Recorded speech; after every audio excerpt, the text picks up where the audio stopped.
जय हिंद प्यारे बच्चों। आप लोग देख ही रहे हैं कि बोर्ड एग्ज़ाम सामने है और मैं आप लोग को बता देना चाहूँगा कि मध्य फरवरी में ही हाई स्कूल और इंटर का बोर्ड एग्ज़ाम होगा। बोर्ड एग्ज़ाम में आप लोग आलस से मत करिए, ज़्यादा से ज़्यादा मेहनत करिए और जितना मेहनत करेंगे कामयाबी उतना शोर मचाएगी और आपका रिजल्ट उतना बेहतर होगा। तो इसमें कुछ टॉपिक ऐसे हैं जो उसमें से आएगा ही आएगा। उसमें से जैसे कि कुछ टॉपिक हम देखेंगे, आज हम देखेंगे रस। रस क्या है कि रस होता क्या है। तो ये रस जो है ना, ये कक्षा 10 में जो है कि आता है और जिसका 2 नंबर बनता है। इसको हम देखेंगे कि रस होता क्या है, रस किसे कहते किसे हैं और उसी के अनुसार। तो रस जो हम है ना, यह रस जो है, यह रस धातु जो है, रस रस धातु और अच प्रत्यय से मिलकर के बना है। रस धातु और अच प्रत्यय, अगर व्युत्पत्ति की बात अगर करें इसमें, तो ये रस धातु और अच प्रत्यय के योग से मिलकर के बना, जिसे हम रस कहते हैं। और यह जो रस है ना, इसको हम काव्य की आत्मा भी कहते हैं। काव्य की आत्मा, रस को ही नहीं, रस, छंद, अलंकार, हम इन सबको काव्य की आत्मा कहते हैं। अपने काव्य, इसका वर्णन जो है कि काव्य शास्त्र में मिलता है, जिसका अशाब्दिक अर्थ होता है चखना, या यूं कह सकते हैं जिसका अर्थ होता है चखना, स्वाद लेना। फिर इसके शाब्दिक अर्थ की अगर बात करूं तो इसका अर्थ है आनंद लेना, जिससे हमको हमारे हृदय में किसी प्रकार की अनुभूति उत्पन्न हो जाए, वही रस है। रस के बाद हम लोग देखेंगे कि इसका जो परिभाषा होता है किस तरीके से। इसकी परिभाषा की अगर बात करें तो हम परिभाषा देखेंगे तो इसमें होता क्या है कि कविता, जैसे कोई कविता पढ़ा जाता है, कोई कविता पढ़ी जाती है, या मान लीजिए कोई नाटक हम लोग देखते हैं और नाटक देखने पर, यहाँ पाठक का मतलब क्या होगा, स्वयं के लिए आता है। तो कविता या फिर कोई नाटक देखने पर यदि पाठक या दर्शक जो देखने वाला व्यक्ति होता है, उसके हृदय में जो आनंद प्राप्त होता है, जो अनुभूतियां होती हैं, उसी को रस कहा जाता है, उसी को रस कहा जाता है। और होता क्या है, अगर आगे की बात करें तो भरत मुनि जिन्होंने अपने काव्य शास्त्र में जो है कि रस का वर्णन किया, उन्होंने उसमें क्या क्या उन्होंने बताया इसके बारे में, चित्र के बारे में, कि विभावानुभाव व्यभिचारी संयोग रस निष्पत्ति। मतलब इन्होंने बताया कि विभाव, अनुभाव, व्यभिचारी भाव, विभाव, अनुभाव, व्यभिचारी भाव, संचारी भाव के योग से जो रस क्या होता है, उस रस की उत्पत्ति हो जाती है। अर्थात हम लोग यहाँ देखने का प्रयास करते हैं कि उन्होंने क्या बताया कि विभाव, अनुभाव, व्यभिचारी भाव, जिसको हम लोग संचारी भाव के नाम से जानते हैं, तो ये सब क्या होता है, इसी के माध्यम से ये सब मिलते हैं। जब ये तीनों मिल जाते हैं तो रस की निष्पत्ति हो जाती है। रस की निष्पत्ति किसी रूप में हो जाती है कि विभाव, अनुभाव, व्यभिचारी भाव के मेल से रस की उत्पत्ति हो जाती है। और इन्होंने बताया कि रस के जो है कि 4 अंग होते हैं, रस के 4 अंग होते हैं, जिसमें ये चारों अंग इस प्रकार से हैं। पहला जो है स्थायी भाव, पहला स्थायी भाव, दूसरा विभाव, तीसरा अनुभाव, चौथा संचारी भाव होता है। स्थायी भाव क्या होता है, हम लोग स्थायी भाव को देखेंगे कि स्थायी भाव होता क्या है। स्थायी भाव जो है कि जो स्थायी भाव होता है मन में सभी के विराजमान होता है, उपस्थित होता है, यह हमारा जो होता है स्थायी भाव होता है। तो रस आप लोग देख ही रहे हैं कि रस कहते किसे हैं। यह जो इसकी व्युत्पत्ति की अगर बात की जाए तो रस जो है कि रस धातु और अच प्रत्यय के योग से बना है, और अर्थ हम देख ले कि चखना या स्वाद लेना होता है। शाब्दिक अर्थ की बात करें तो शाब्दिक अर्थ हो जाता है आनंद लेना या आनंद। परिभाषा में तो देख ही रहे हैं कि कविता पढ़ने अथवा नाटक को देखने पर पाठक या दर्शक के हृदय में जो आनंद की अनुभूति होती है, उसे हम रस कहते हैं। भरत मुनि ने बताया कि जो है कि विभाव, अनुभाव, व्यभिचारी संयोग रस निष्पत्ति है। उन्होंने बताया कि विभाव, अनुभाव तथा संचारी भाव के मेल से ये जब मिलते हैं ना, तो उससे रस की उत्पत्ति हो जाती है। रस के अंगों के बारे में मैंने वर्णन कर दिया। इससे जो है कि 4 अंग होते हैं, स्थायी भाव, विभाव, अनुभाव और संचारी भाव, जो कि हम लोग, तो अभी हम लोग क्या देख रहे हैं, इसमें देखे थे कि स्थायी भाव, स्थायी, इसके जो है कि रस के जो 4 अंग होते हैं, 4 अंगों में हमने देखा स्थायी भाव, विभाव, अनुभाव, संचारी भाव। उसी में हम देखेंगे कि स्थायी भाव होता क्या है। वास्तविक बात है कि स्थायी भाव होता क्या है। स्थायी भाव जो होता है ना, जो स्थायी भाव होता है, स्थायी भाव जो है ना, वह पाठक के हृदय में, पाठक कौन होता है, जो पढ़ रहा हो, जो पढ़ रहा हो, तो पाठक के हृदय में जो भाव स्थायी रूप से मतलब विद्यमान रहते हैं, उनके हृदय में वो रहता ही है, जाता नहीं, उनके हृदय में वो रहता ही रहता है। तो ऐसे विद्यमान रहता है, उसे स्थायी भाव कहते हैं। जो मन में, जैसे कि मन में क्या है कि हम लोग के मन में एक शोक है, जाहिर सी बात है, कहीं पे कुछ चीज जो है कि हम लोग को वस्तु बहुत प्रिय हो और वह विनष्ट हो जाए, उसका नाश हो जाए, तो वहाँ ये थोड़ी नहीं है कि हमारे पास बाद में आएगा, हमारे अंदर वह शोक रखा गया है, उसको जो है कि हम सुनते हैं तो हमारे मन में एक अलग प्रकार की भावना उत्पन्न होती है, जिसे शोक के नाम जाना जाता है। और शोक जब इन दिनों में मिलता है तो उससे एक नए प्रकार के रस की उत्पत्ति होती है, जिसको हम करुण रस कहते हैं। तो वही होता है कि पाठक के हृदय में जो भाव स्थायी रूप से विद्यमान रहता है, उसे स्थायी भाव कहते हैं। आचार्यों ने स्थायी भावों की संख्या 9 मानी है। आचार्यों ने स्थायी भाव की संख्या 9 मानी है। कौन कौन से हैं? एक रति है, पहला रति, जो है कि विभाव, अनुभाव, संचारी भाव में मिलता है तो रस की उत्पत्ति करता है। कौन से रति का होता है? श्रृंगार रस। उसके रति पर हास्य है, फिर शोक, फिर क्रोध, 5वां उत्साह, 6वां भय, 7वां जुगुप्सा, उसके बाद 8वां विस्मय है, 9वां निर्वेद है। बाद में जो है कि एक और रस की जो है कि रस को बनाया गया, रस जो है कि प्राप्ति हुई, जिसको हम वात्सल्य के रस के नाम से जानते हैं। उसको हम 10वां रस जो बनाया गया, जिसको हम वात्सल्य रस के नाम से जानते हैं। यह रस स्वीकार किया गया। यह रस स्वीकार किया गया तो कभी ये भी होता है कि कुछ ऐसी चीजें होती हैं जो बालक के प्रति हो, बालक के प्रति माँ का प्रेम जो है बालक के प्रति ज्यादा होता है। अगर वह बालक के प्रति हो रहा है तब तो वह क्या हो जाएगा, तब वह वात्सल्य रस हो जाएगा, वात्सल्य रस में जो है कि हो जाएगा। यदि वह भगवान के प्रति भक्त का प्रेम होता है तब वह भक्ति रस के नाम से जाना जाने लगता है। तो इसमें हम देखेंगे कि यही चीजें हैं कि स्थायी भाव की संख्या 9 हो गई, और 9 में हम लोग अगर जो है कि अभी हम लोगों ने पढ़ा कि विभाव, अनुभाव, संचारी भाव, विभाव, यन भाव, संचारी भाव। तो इसमें क्या होता है कि जब विभाव, अनुभाव, संचारी भाव में यही स्थायी भाव का जो भी हो, जैसे विभाव, अनुभाव, संचारी भाव में हमारा रति नामक स्थायी भाव जब मिलता है तो श्रृंगार रस की उत्पत्ति हो जाती है। किस रस की? श्रृंगार रस की उत्पत्ति हो जाती है, जो कि अभी हम आगे देखते हैं कि फिर होता क्या है कि विभाव, अब हम लोग विभाव देखेंगे। क्या विभाव होता क्या है? विभाव जो होता है ना, जिसके कारण पाठक के हृदय में रस, आनंद प्राप्त होता है। पाठक के हृदय में से कोई वस्तु देख लिया, उसके प्रति उसका जो है कि बढ़ गया लगाव, तो वो जो भावना उत्पन्न होती है उसको देख करके जो उसके मन में भावनाएं उत्पन्न होने लगी। मान लीजिए किसी को देखिए, कैसे किसी जो है कि दो लोगों का मिलन हो रहा है, कि दो लोगों का मिलन हो रहा है, तो जहाँ पर मिलन हुआ वो देखिए मिलने के बाद जो भावनाएं उत्पन्न हो गई, किसी भावना संयोग की भावना उत्पन्न हुई तो वो संयोग से रस के नाम, या फिर बिछड़ गए तो वियोग हो गया। इस प्रकार से हम देखते हैं। तो वही है जिसके कारण पाठक के हृदय में रस, आनंद प्राप्त, जिसके कारण कोई भी कारण हो सकता है। कहीं जा रहे हैं, कुछ देख लिए, एक नई भावना उत्पन्न आ गई, डर गए, भय आ गया, मतलब भयानक रस में परिवर्तित हो जाता है। तो ये भावना हमारे मन में जो है निहित रहती है, पाठक के हृदय में निहित रहती है, और उसको देख लेता है। उसको देख करके उसके मन में अनेक प्रकार की जो भावनाएं रखने लगती है, उसको विभाव कहते हैं। स्थायी भाव का कारण विभाव है, स्थायी भाव का कारण ही विभाव होता है। स्थायी भाव क्या होता है? आप लोग देख ही रहे हैं कि रति वो मन में होता है, उसी का कारण होता है कि जब वो भाव उत्पन्न होता है तो वहाँ पर श्रृंगार करने किसी को देखे रति, तो वहाँ सजने की जो भावना उत्पन्न हो गई, श्रृंगार करने की भावना उत्पन्न हो गई, किसी सजे हुए व्यक्ति को देखकर तो वो श्रृंगार रस के रूप में परिवर्तित हो जाता है। हम लोग देखते हैं क्या कि विभाव जो होता है ना, हमारे विभाव के जो है कि 2 रूप में, विभाव को 2 रूप में बांट दिया गया। क्या? एक आलम्बन में बांट दिया गया, एक उद्दीपन में बांट दिया गया। एक आलम्बन में बांट दिया गया, एक उद्दीपन में बांट दिया गया है। तो आलम्बन होता क्या है? हम लोग देखते हैं कि आलम्बन होता क्या है कि जिसके प्रति हम लोग देख क्या रहे थे, इसमें यही था कि विभाव जो होता है ना, इसके 2 भाग होते हैं। क्या क्या? एक आलम्बन होता है, एक आलम्बन होता है और एक उद्दीपन होता है। आलम्बन क्या होता है?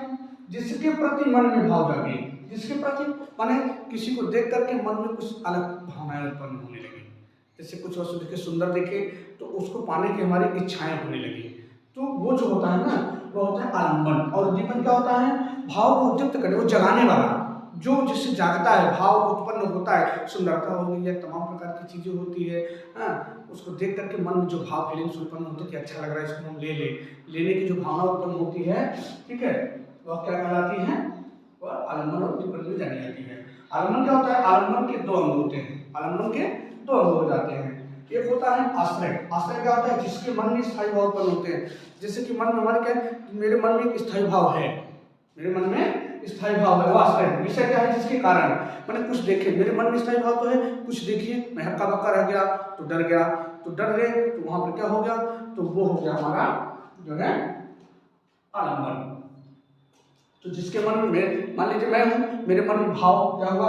उत्पन्न हुआ, और किसी को देख करके उत्पन्न हुआ, मेरे मन में उत्पन्न हुआ तो किसी को देख करके उत्पन्न हुआ। जब देख करके किसी के माध्यम से उत्पन्न हो रहा है तो वो तो हो गया विषय, और स्वयं को उत्पन्न में क्या हुआ? यह आश्रय। तो यूं कह सकते हैं, किसी को देख करके, किसी वस्तु को देख करके जो मन में भावना उत्पन्न होती है स्वयं के, उसी को हम आलम्बन कह देते हैं।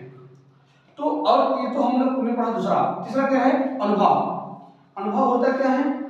स्थायी भाव के जागृत होने पर, स्थायी भाव जागृत हुआ, बाहर आया, होने पर पाठक के हृदय में चेष्टाओं में परिवर्तन। मेरे जैसे कि मेरे स्थायी भाव है, स्थायी भाव बाहर आया, किसी वस्तु को देखे डर गए, तो क्या हुआ? डरने के बाद क्या होता है? देखिए कभी कभी ऐसा होता है कि भावें जो है कि फूल जाती हैं, आंखें बड़ी बड़ी हो जाती हैं, डर जाते हैं, रोए खड़े हो जाते हैं, जो है कि डरे तो पसीना आ जाता है। तो ऐसी ऐसी चीजें क्या होती है? माने पाठक के जो है कि बाहरी चेष्टाओं में परिवर्तन होने लगता है, डर गए, ऐसे कर लिए, आंखें जो है कि खुली खुली रह गई, नाकों का खुल जाना, ये सब क्या बाहरी चेष्टाओं में जो परिवर्तन हो जाता है ना, उसी को हम क्या कहते हैं? अनुभव कहते हैं। आगे होता है हमारा संचारी भाव। तो पाठक के मन में उत्पन्न अस्थिर विकार, जैसे डर जाना, तो डर जाना जिंदगी भर थोड़ी रहता है, कुछ पल के लिए रहता है, फिर वो डर जाना हट जाता है। तो जो हमारे मन में भावनाएं आती हैं और वो समाप्त हो जाती हैं, आती हैं समाप्त, मतलब स्थिर नहीं रहती हैं, ऐसी भावना क्या हो जाती है हमारे? वह होती है संचारी भावना, जो पानी के बुलबुले की भांति, जैसे पानी में कंकड़ मारो तो वो बुलबुल बुलबुल करके फिर शांत हो जाता है, ऐसे हमारे अंदर भावनाएं आती हैं और समाप्त हो जाती हैं। और समाप्त यही एक जगह स्थिर नहीं रहती, जो स्थिर नहीं रहती इसी की प्रवृत्ति को ही हम क्या कहते हैं? संचारी भाव के नाम से जानते हैं।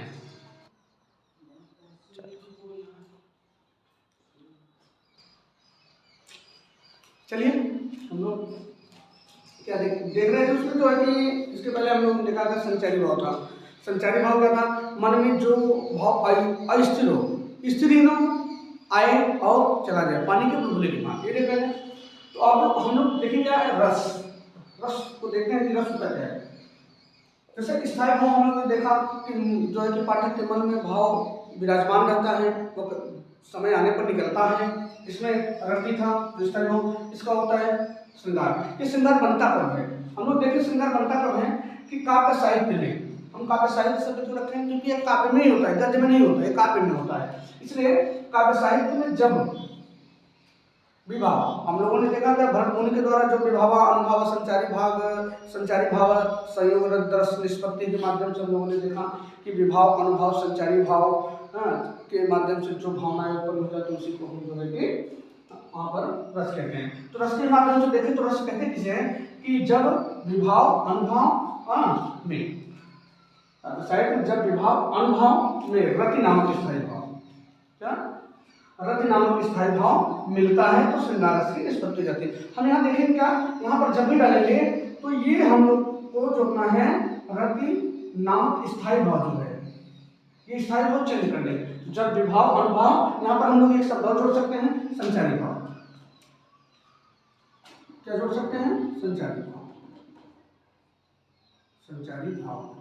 तो यूं कह सकते हैं कि काव्य साहित्य में जब विभाव अनुभव संचारी भाव में रति नामक स्थायी भाव मिलता है तो श्रृंगार रस की निष्पत्ति हो जाती है। इसी प्रकार से हम सभी में कर सकते हैं। यहाँ पर देखिए जैसे हास्य है स्थायी भाव, इसका एक रस जो है हास्य है, तो यहाँ कर सकते हैं कि काव्य साहित्य में जब विभाव अनुभाव संचारी भाव में हास्य नामक स्थायी भाव मिलता है तो श्रृंगार रस जो है कि हास्य रस की निष्पत्ति हो जाती है। हम लोग फिर आगे देखें, अगर हम स्थायी भाव शोक है, रस जो है कि करुण है, इसको भी हम लोग देख सकते हैं कि काव्य साहित्य में जब विभाव अनुभाव संचारी भाव में शोक नामक क्या शोक नामक स्थायी भाव मिलाना है ना, तो शोक नामक स्थायी भाव जब मिलता है तब करुण रस की निष्पत्ति हो जाती है। इसी प्रकार से हम सभी देख सकते हैं, जैसे यहाँ पर देखिए स्थायी भाव जो है क्रोध है, जो रस है और रौद्र है, तो यहाँ पर हम लोग यही डाल सकते हैं कि काव्य साहित्य में जब विभाव अनुभाव संचारी भाव में रौद्र नामक क्रोध नामक स्थायी भाव मिलता है तब जाकर के हमारे रौद्र रस की निष्पत्ति हो जाती है। इसी प्रकार से हम लोग आगे भी देख सकते हैं, उत्साह जो हमारा स्थायी भाव है और हमारा जो है कि यह वीर यह एक रस है, तो इसको भी कर सकते हैं काव्य साहित्य में जब विभाव अनुभाव संचारी भाव में हमारा उत्साह नामक स्थायी भाव मिलता है तब जाकर के वीर रस की निष्पत्ति हो जाती है। निष्पत्ति में तो उत्पत्ति निकल जाना। तो इसी प्रकार से हम लोग और क्या देखें, भय में देख रहे हैं, तो भय भी सब रख सकते हैं यहाँ पर कि काव्य साहित्य में जब विभाव अनुभाव संचारी भाव में जो है भय नामक स्थायी भाव मिल जाता है तो भयानक रस की निष्पत्ति हो जाती है। भयानक वाले डर जाने से डरते हैं, वही चीज है। तो अब ये देखना चाहिए जुगुप्सा भी है, जुगुप्सा भी है, जुगुप्सा नामक स्थायी भाव जब मिलता है तो वहाँ पे विभत्स मतलब होता है घृणा, विभत्स मतलब क्या हो जाता है घृणा। घृणा तो आप लोग जानते हैं, जैसे कहीं भी जाते हैं कुछ ऐसी चीजें देख करके मन में अनेक प्रकार की जो कुछ भावनाएं आने लगती है, घृणा होने लगती है, ऐसी भावना उसी को हम विभत्स कह देते हैं। अद्भुत हम लोग यहाँ पर भी विस्मय जो हमारा है क्या है, विस्मय को भी ले सकते हैं कि काव्य साहित्य में जब विभाव अनुभाव संचारी भाव में विस्मय नामक स्थायी भाव मिलता है तो अद्भुत रस की निष्पत्ति होती है। अद्भुत क्या होता है हमारा, अद्भुत अगर हम लोग देखें तो अद्भुत को कहते हैं आश्चर्य। क्या कहते हैं, आश्चर्य। देख करके अरे बाप रे ये क्या है, तो ऐसी जो भावना उत्पन्न हो जाती है वो आश्चर्य रस होती है। आश्चर्य रस में आप लोग वो चीज देखे होंगे श्री कृष्ण की जो है कि लीलाओं का वर्णन देखे होंगे, उनकी जब वो मिट्टी खा रहे थे तो उनकी मैया ने कहा लल्ला तो मिट्टी क्यों खा रहा है, तो उनके मुख को खुलवा करके देखती हैं तो उसमें देखती क्या है पूरा ब्रह्मांड दिखाई देने लगता है। तो जो है क्षण भर के लिए तो उनकी माँ जो यशोदा थी वो अचेतन हो जाती है, आश्चर्य में पड़ जाती है, ये तो छोटा सा मुख है इसमें पूरा ब्रह्मांड दिखाई दे रहा है, ये कैसे हो सकता है, तो आश्चर्य, ये सब आश्चर्य होता है। तो और हम लोग क्या रखें, निर्वेद शांत क्या हो जाता है कि इसमें अगर हम लोग देखें तो काव्य साहित्य में जब विभाव अनुभाव संचारी भाव में यहाँ पर देखिए निर्वेद नामक स्थायी भाव मिलता है तो हम लोग क्या कह सकते हैं कि यहाँ पर जो श्रृंगार है उसको बदल देंगे, शांत रस की निष्पत्ति हो जाती है।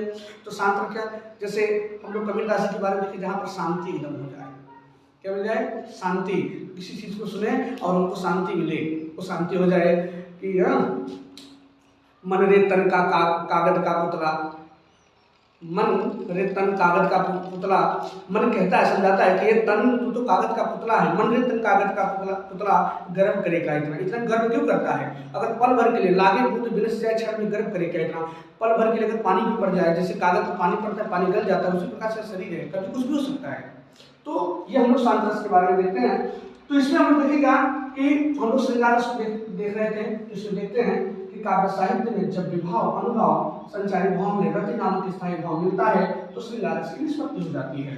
अब यहाँ पर देखिए हम लोग देखेगा स्पष्ट उदाहरण के माध्यम से देखें तो वय किशोर सुषमा सदन, वय किशोर, वय मतलब वयस्क, किशोर मतलब बालक,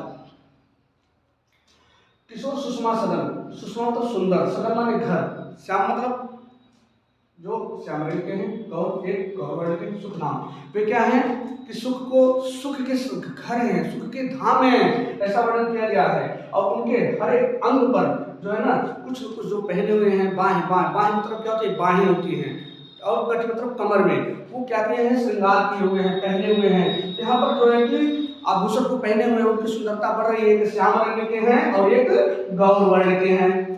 तो इस प्रकार से यहाँ पर वर्णन किया गया, देखिए सुंदरता का जो है श्रृंगार का वर्णन किया गया, इसलिए यहाँ पर श्रृंगार रस हो जाता है। हम लोग आगे क्या देखते हैं, श्रृंगार रस के दो पार्ट हो जाते हैं, हम लोग देखने का प्रयास करते हैं कि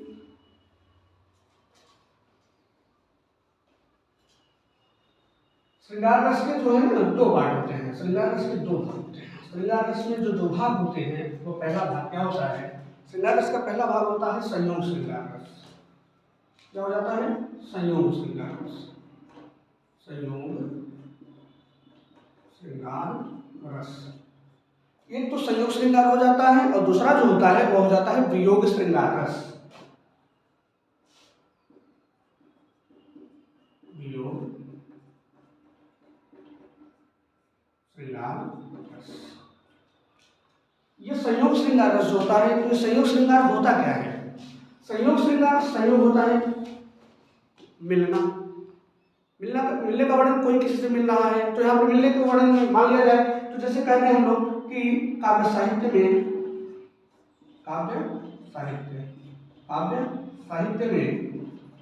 जहां पर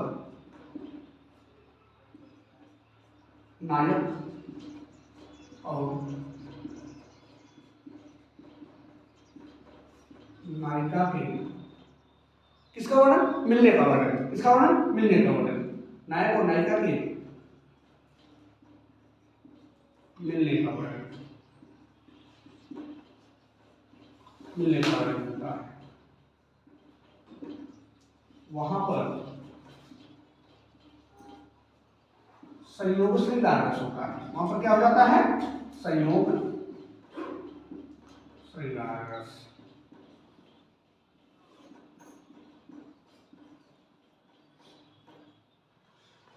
तो काव्य साहित्य में जहां पर नायक नायिका के मिलने का वर्णन हो वो संयोग श्रृंगार रस हो जाता है। और यहीं पर अगर हम देखें तो वियोग श्रृंगार रस में जहां पर नायक नायिका यहाँ मिल रहे हैं वहां बिछड़ गए, तो जहां पर बिछड़ने का वर्णन हो वो क्या हो जाता है? उसको हम लोग वियोग श्रृंगार कहते हैं। तो उदाहरण के तौर पर अगर हम लोग देखें श्रृंगार रस में जो है कि संयोग श्रृंगार रस में, तो इसका उदाहरण है, देखिए कि इसका उदाहरण हम लोग देखें कि है क्या कि सीता के विवाह का जो है कि समय था, वहाँ पर राम और लक्ष्मण जो है कि गुरु विश्वामित्र के साथ जाते हैं। तो गुरु विश्वामित्र के साथ तो विवाह के समय जो है कि उनके लिए वर का चयन करना था कि वो आए, जो है कि कुछ उसमें चीज़ें रखी गई थी, जैसे धनुष था ना, आप लोग जानते होंगे, कुछ धनुष को जो प्रतिनिधिता चढ़ाएगा वही जो है कि सीता के जो है कि सुयोग्य वर होगा। तो इस प्रकार से क्या है कि जब वो गुरु विश्वामित्र के विवाह जाते हैं तो वहाँ पर वो अगले सुबह जो है कि फूल चुनने के लिए जाते हैं, फूल चुनने के लिए जाते हैं। जब फूल चुनने के लिए जाते हैं तो एक तरफ राम और लक्ष्मण दोनों आज्ञा लेकर के जाते हैं, फूल चुनते रहते हैं, दूसरी तरफ से जो है कि सीता जी अपने सखियों के साथ गई हुई रहती हैं उसी वन को। और वहाँ पर जो है कि एक उनकी सखी देख लेती है, वो आकर के सीता से बताती है, तो सीता भी उनको देखने के लिए जाती हैं। तो देखने के लिए जाती हैं तो पेड़ों की झुरमुटों से देखती हैं, तो उसी का वर्णन है कि लता ओट तब सखिन लखाएं, सखिन लखाएं। कैसे दिखाएं? श्यामल गयो रे किशोर सुहाए, वाह, श्यामल गयो रे किशोर सुहाए। देखी रूप लोचन ललचाने,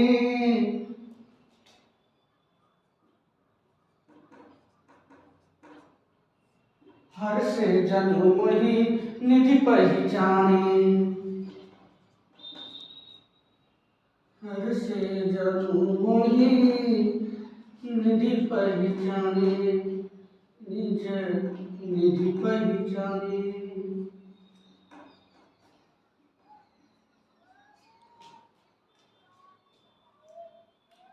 है क्या कि संयोग श्रृंगार में, काव्य साहित्य में जहां पर नायक और नायिका के मिलने का वर्णन हो तो क्या हो गया? संयोग श्रृंगार रस। यहाँ पर देखिए राम और जब सीता जी राम को देखती हैं दोनों की आंखें से आंखें चार हो जाती हैं, नैन मिल जाता है, वो उनको पहचान लेते हैं, वो उनको पहचान लेते हैं कि यही मेरे सुयोग्य वर है, यही मेरे सुयोग्य जो है कि मेरी पत्नी के रूप में है। तो यहाँ लता ओट, लताओं के ओट में सखियां लखाएं मतलब दिखाती है। श्याम गौर, एक श्याम रंग की थी, एक गौर वर्ण के थे, स्वाय जो सुशोभित लग अच्छे लग रहे थे। देखे रूप लोचन ललचाने, लोचन माने आंख हो जाता है, लोचन माने क्या हो जाता है? आंख। और ललचाने तो ललाई से जब एक दूसरे की आंखों से आंखें चार होती हैं जो ललचने लगती है। हर से जन मुंगे, ऐसा हो रहा, ऐसा लग रहा था कि हर से जन जब ऐसा लग रहा था कि वही निज निज पहचाने, कि स्वयं एक दूसरे को उन्होंने पहचान लिया हो। इस प्रकार से जो है कि संयोग श्रृंगार था। ऐसे वियोग श्रृंगार में हम लोग देखें कि काव्य साहित्य में हम लोग देखेंगे आप कि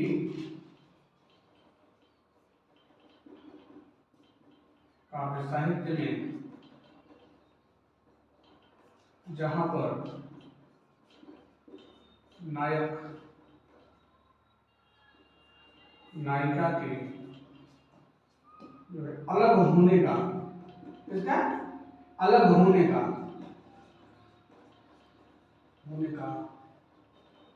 वर्णन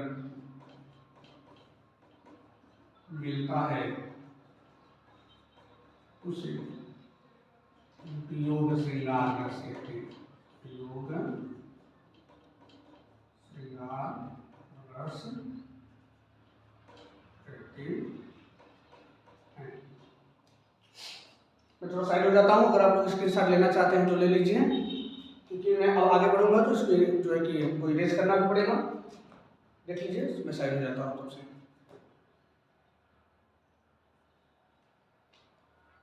स्क्रीनशॉट ले सकते हैं, बाद में देख लीजिएगा। तो हम लोग देखते हैं क्या कि काव्य साहित्य में जहां पर नायक नायिका के अलग होने का वर्णन मिलता है, उसे हम वियोग श्रृंगार रस कहते हैं। नायक नायिका के यहाँ पर बिछड़ाव हो गया, अलग हो गई। तो जब अलग हो जाते हैं नायक नायिका, मतलब क्या यूँ कह सकते हैं कि कोई आपस में बहुत ज़्यादा प्रेम रखते हो तो दोनों का अलगाव हो जाए। जब अलगाव हो जाता है तो हम जानते हैं कि वो दूसरी जगह तो दोनों की बातों को याद करके जो दुख उत्पन्न होगा वह वियोग के नाम से जाना जाएगा। यदि हम लोग देखेंगे तो वियोग रस का उदाहरण हम लोग देख लेते हैं कि वियोग रस का उदाहरण कैसे होगा, तो देखने का प्रयास करें। इसको आप लोग लिख चुके होंगे तो मैं इरेज करता हूँ।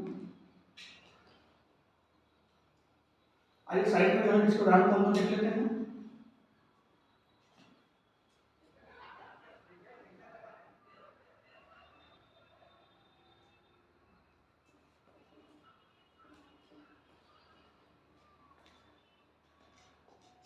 इसका उदाहरण क्या है? वियोग श्रृंगार इसका उदाहरण हम लोग देखें तो इसमें वर्णन क्या है कि हे खग मृग हे, देखिए हे के बाद संबोधन, हे हो अरे ना होता उसके बाद संबोधन होता है। हे खग मृग हे मधुकर श्रेणी,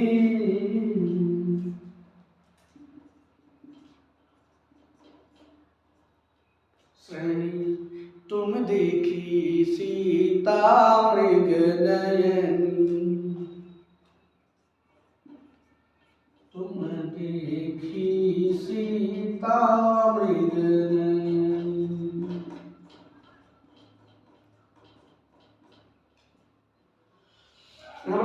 अभी तो यहाँ पर मिले थे, लोगों ने पीछे देखा था कि मिले थे कि लता उठ तब सखी ने लखा, वहाँ पर मिले थे। अब देखिए यहाँ पर सीता चली जो है कि अलग हो गई है, सीता को जो है कि हरण हो गया है, सीता चली गई है।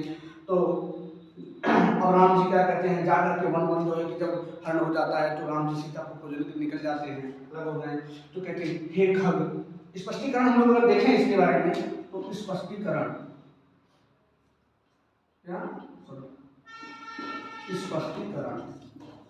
स्पष्टीकरण में आएगा। तो स्पष्टीकरण में हम लोग देख सकते हैं ना कि इसमें राम जी जो है कि जाकर के पूछते हैं, खर माने पक्षी, मृग माने हिरण, मधुकर माने भौरे श्रेणी के समान। जो इनकी वाणी या फिर भौरों के माध्यम से पूछते हैं कि तुम देखी सीता मृग नैनी, मृग मतलब जो होता है हिरण, नैनी मतलब आंख, जो मृग के समान अर्थात सुंदर आंख वाली सीता जी हैं। क्या हे पक्षियों, हे हिरण, हे मधुकर, हे भौरों, क्या तुमने मेरी उस सीता को देखा है? तो इस प्रकार से यहाँ पर हमने देखा था कि वियोग श्रृंगार रस क्या था। वियोग श्रृंगार रस में हम लोगों ने देख लिया कि किस प्रकार से यहाँ पर नायक नायिका के बिछड़ने का विशद वर्णन किया गया। तो हम लोग इसको देख लिए हैं जो है कि यह हम लोग इसको जो है कि अभी इसमें बहुत से पार्ट बचे हुए हैं, इसको हम लोग कह सकते हैं कि यह भाग जो है कि प्रथम कह सकते हैं, प्रथम भाग या प्रथम भाग बना लीजिए आप लोग। अगले भाग के लिए मैं जो है कि आप लोग को बहुत जल्द ही वीडियो के माध्यम से बताने का प्रयास करूंगा। तब तक यदि यह वीडियो अच्छा लगा हो तो इसको आप लाइक और सब्सक्राइब जरूर कर दें। लाइक और सब्सक्राइब जरूर करके इसको जो है कि अगर अच्छा लगा हो तो, नहीं तो कोई बात नहीं है। तब तक के लिए हम जो है कि धन्यवाद आप लोगों को।